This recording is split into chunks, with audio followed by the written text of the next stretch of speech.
President Jacob Zuma has responded to the Nkandla investigations. The public protector compiled one of the reports that he responded to, Advocate Thuli Madonsela's office, finding that Zuma unduly benefited from those upgrades.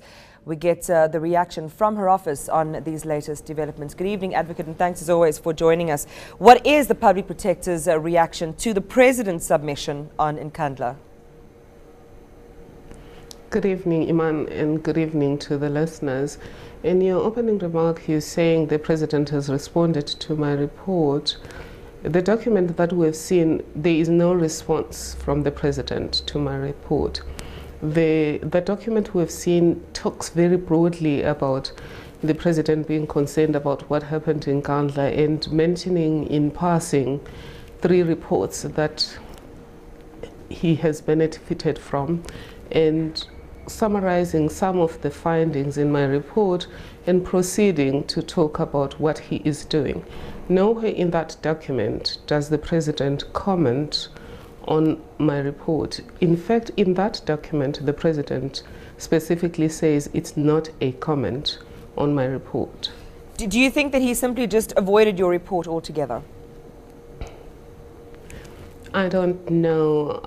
We think there might be a different document that the President has submitted to Parliament as required by Section 3, subsection 5 of the Executive Members Ethics Act, because that document would specifically do what Section 3, subsection 5 asks him to do, which is to comment on my findings and to indicate what action has been taken in pursuit of remedial action or is to be taken.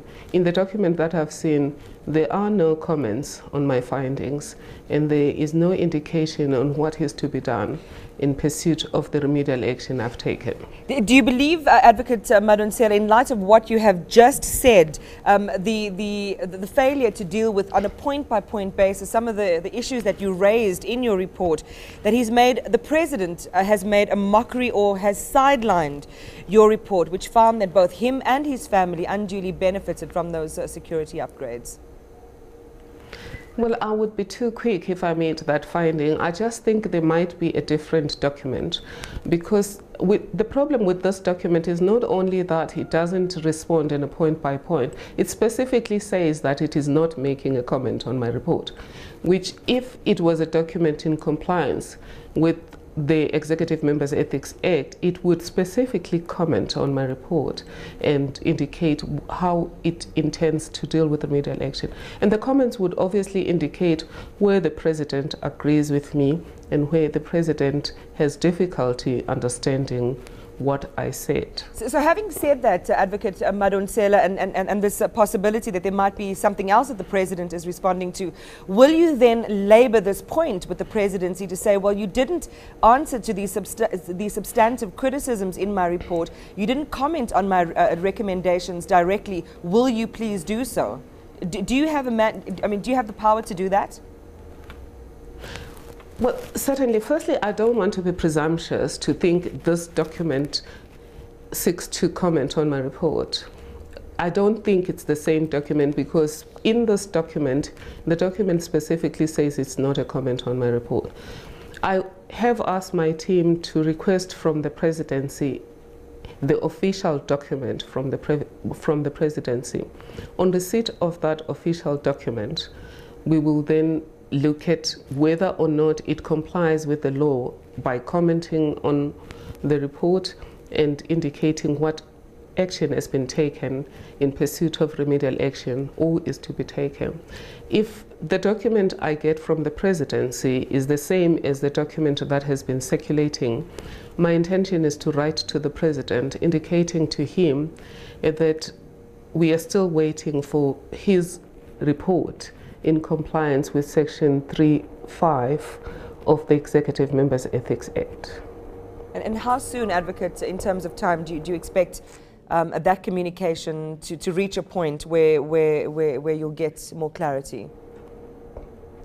Well, all we're expecting right now is just to get a copy of an official document that has been submitted by the President to Parliament, the one that the presidency regards as a response or a comment on my report. That we were hoping we would do today, and hopefully by the close of business on Monday we would get it. And on receiving it, depending on the size of the document, I should be in a position to write to the president in the event that that document happens to be the same as the document that has been circulating in public. More broadly speaking, Advocate, in terms of the other undertakings that the President has made in his submission, basically turning it over to the police ministry to determine his financial liability in any. Do you believe that the President has taken responsibility, or has, in that respect, passed the buck to someone else? Well, that's why I think there might be a different document, because I wouldn't expect the president to ask the minister to make a determination on whether or not the president owes money, because in my report I've already made that determination. So that determination does not need to be made. The only determination that needs to be made now is how much.